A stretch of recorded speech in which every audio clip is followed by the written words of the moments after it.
It's great to work on this stuff, in your own teams for your own school, but how do we do more sharing across schools? And one of the reasons that this workshop is structured this way, that we're putting these teams in place and getting contact information for all of you, is so that one of the ways the district and PERC will support this work is to help connect folks across teams, help share information across schools, and help provide support for common requests that are coming out of each of the schools.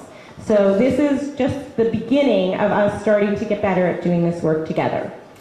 And with that, I'd like to share with you some of the research results that from the past 20 years about when we get better at doing this work, when we build on the work we're doing, when we focus on clear goals together, what does the research show us are the results that we get for students, for families, and for teachers. For students, when we get better at doing this work, kids are getting higher grades and test scores, kind of traditional academic measures, better attendance at school, improved behavior and social skills at school and at home.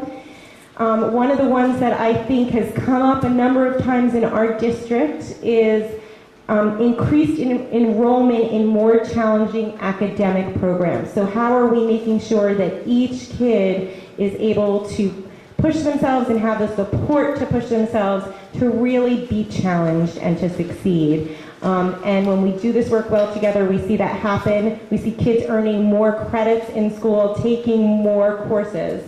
Graduation on time, preparation for the next step after leaving high school. With families, families are more aware of what's going on with their student. They're more effective when they're trying to respond to a problem. One of my favorites is that with doing this work together, we build relationships and we see families appreciate teachers' work in schools more. So families better understand what teachers are doing and really appreciate it more. We see families having more confidence themselves about how to guide their kid and make choices in school, and they support the school more. With teachers, the studies have shown that teachers actually, it increases satisfaction with teaching when we do this work well together. Teachers, the same way that families have more respect and appreciation for teachers, teachers have more respect for families' strength and efforts to support their kids. Teachers feel better able and more ready to involve all families in new ways than we've done in the past. Teachers get an increased understanding of the family's goals for their student and how to work together around the same goals. And to Nick's point before, we learn better how to tap into community resources, and we get better at involving the community in our schools and connecting our schools to what's going on in the community. I'm gonna skip that. So now we're going to start getting into a little bit of the kind of details of how these teams are going to work. So to get those results, the first step we're taking here is putting together these teams. The team approach helps us start to build teacher and parent relationships. And as we learn to do it on our teams, that spreads out. Lindsay talked about how each of us are here as representatives. So the better we get at learning how to do this, the more we create that kind of culture in all our schools. This helps us to really organize and prioritize work that's already being done in schools, but doing it in a way that is focused and clear and gets all the voices at the table to be effective. So again, the idea that we have really clear, shared goals. Who's here? I don't know if everybody's familiar with how these teams were put together. Each team should have about 6 to 12 members. A bunch of our schools did go with slightly larger teams because we really are trying to reflect voices of leaders throughout our community and want a good, strong group at the table. So you should have a couple teachers, a couple parents and family members, liaisons to different parent groups, parents from different neighborhoods, parents representing and connected to different folks. We have invited a high school student to participate on the team, and she wasn't able to be here today. And there are other faculty and staff from schools beyond teachers that are part of your teams. We've asked everybody to commit to being on the teams through at least next year. The way this program works and what they recommend is that we try to build teams where people are participate in them for 2 to 3 years, where you're part of teams and you're actually learning how to do this work and building the capacity and bringing new people on as people who've been involved leave in a really intentional way. So we're looking for folks to stick with this work for a couple years with us, if you can, or move up to different teams if you're a family member and you're moving to different schools. And the kind of basics of teams working together, we are going to ask you guys to pick chairs or co-chairs of your committee to help organize the work that goes on. And you are also going to be asked to help recruit volunteers. So you're a leadership team, you're not expected to do all the work in your plans. We have had a lot of families say, well, what are the ways I could be involved? I'm not necessarily interested or have the time to be on this team, both from teachers and from families.